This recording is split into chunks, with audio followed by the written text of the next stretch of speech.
Astrolabio heavy underdog sa WBC title shot versus Nakatani.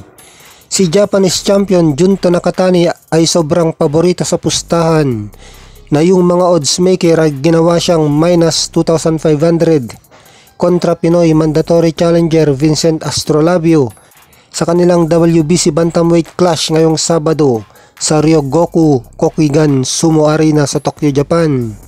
At si Astrolabio ay nilista sa plus 1,480. Kumbaga kapag tumaya ka ng 2,500 kay Nakatani, mananalo ka lang ng $100. Samantalang ang $100 na pusta kay Astrolabio ay mananalo ng $1,480.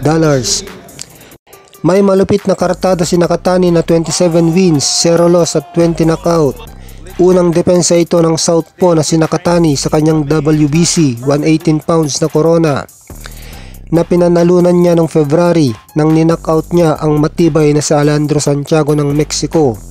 Ang right-hander na si Astrolabio ay may record na 19 wins at 4 losses with 14 knockout at pangalawang pagtatangka niya sa isang world title. Pagkatapos siyang matalo ng isa kay Jason Moloney ng Australia nung pinaglabanan nila ang WBO version ng bantam belt. Nakuha niya ang karapatan na karapin si Nakatani nung nanalo siya sa isang maigpitang title elimination fight sa Thailand nung nakaraang taon. Si Nakatani ay isa sa Japan's finest world champion at itinuturing siya na pangalawa kay Naoya Inoue na best fighter. Si Astrolabio at ang kanyang team ay dumating sa Tokyo nung Linggo. Kilala na rin si Junto Nakatani maski sa Amerika dahil ipinapalabas ang kanyang mga laban sa ESPN+.